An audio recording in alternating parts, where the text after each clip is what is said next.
All right, first we're going to start off with having the patient put their arms down at their sides so that they're not touching anything. And we're going to start with testing the glute medius. So I'm going to be at the patient's feet, grab their ankles, and then the side that I'm testing, I'm going to take out laterally. I'm going to drop about an inch and internally rotate. I'm going to ask the patient to please push out against my hand as I try and bring it back to the middle. Ready? Push. All right. And then I'm going to test the other side out laterally, drop about an inch, internally rotate, and I'm going to ask you to push out as I push in. Go. All right, so now we're testing the psoas. I'm going to be on the side of the patient that I'm testing. So I'm going to grab her ankle and wrap my fingers around her Achilles tendon. I'm going to bring her leg up 45 degrees, out 45 degrees, and that's going to cause it to externally rotate on its own. And if not, then I'll make sure that it is. I'm going to stabilize with my other hand on her ASIS. Is it alright if I touch her ASIS? Awesome. I'm going to stabilize with my superior hand, and I'm going to push down and out as the patient pushes up and in. Ready?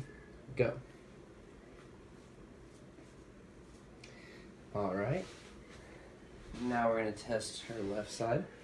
So I'm going to grab her Achilles tendon, up 45 degrees, out 45 degrees. Make sure it's externally rotated. I'm going to stabilize her ASIS with my superior hand again. I'm going to push down and out as she pushes up and in. Ready? Go.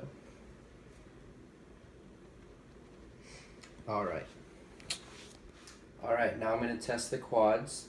I'm going to ask the patient to please bring her knees up.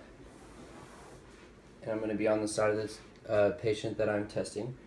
So with my inferior hand, I'm going to bring her leg up. And my superior hand, I'm going to take under the leg and lock it in on her lower thigh. And I'm going to have the patient kick up or push up towards the ceiling as I push her leg down. Ready? Go. Good. And now I'll test your left side. I'm going to put my arm underneath, lock in on the lower thigh, and then push up again towards the ceiling as I push down. Ready? Go. Okay, good. Alright, for the navicular, I'm going to start with cupping the lateral malleolus, and I'm going to take my thenar and go to the medial arch where the navicular is, put my thenar there. I'm going to bring the foot up, I'm going to rotate my feet 45-degree angle, and then my line of drive is going to be a quick impulse towards the lateral malleolus. Alright, for the cuboid, I'm going to take my inside hand and I'm going to bring it down to where my thumb is covering the lateral aspect of the cuboid. And then with my outside hand, I'm going to reinforce. The fingers are going to be covering the thumb, and then the webbing of my hand is going to be covering the top of your foot. And then I'm going to bring the patient's foot or leg off the table, bring it down to where I can bury it in between my knees, and then I'm going to pull it, traction it, and when I feel like it's at tension, I'm going to extend my knees. Alright, for the cuneiforms, I'm going to take my superior hand, slide down the shin of the patient until I get just past the medial malleolus. I'm going to drop my index finger into the medial arch, palpating for the navicular, and then I'm going to take my inferior hand, lay my pinky next to my index finger of my superior hand, and I'm going to traction with my superior hand, and then dorsiflex slightly with my inferior hand, and then I'm going to do a quick impulse, pushing I to S, and the adjustment is going to be through my inferior hand.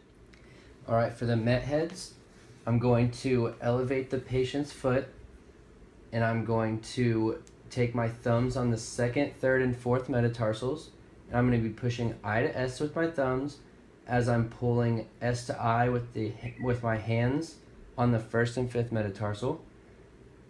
And I'm going to be feeling for restrictions.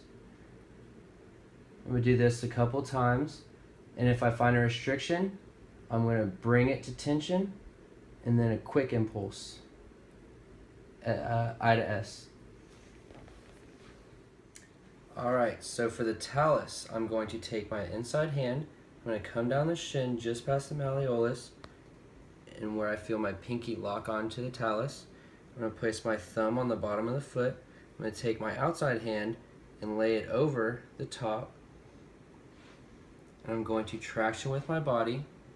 I'm going to do a slight dorsiflexion, slight eversion, and then when I feel there's tension in the joint, I'm going to pull straight back with my elbows in kind of a swooping Nike swoosh movement.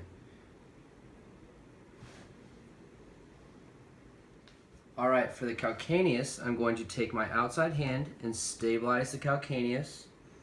And then my inside hand, I'm going to come into the medial head or the medial arch with my fingers, thumb on top of the foot. I'm going to stabilize the calcaneus, hold it in place as I'm mobilizing the calcaneus in a figure 8 clockwise, counterclockwise motion.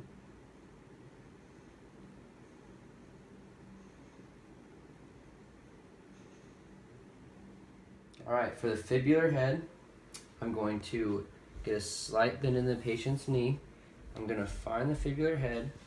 I'm going to take a tissue pull, anterior to posterior, and then lateral to medial to wrap that first knuckle behind the posterior aspect of the fibular head. And once I've done that, I'm going to pick up the leg slightly off the table and bring it to tension. Once I find that locking point of the joint, making sure that the ankle, hip, and knee are all in the same plane, I'm going to, with my inferior hand,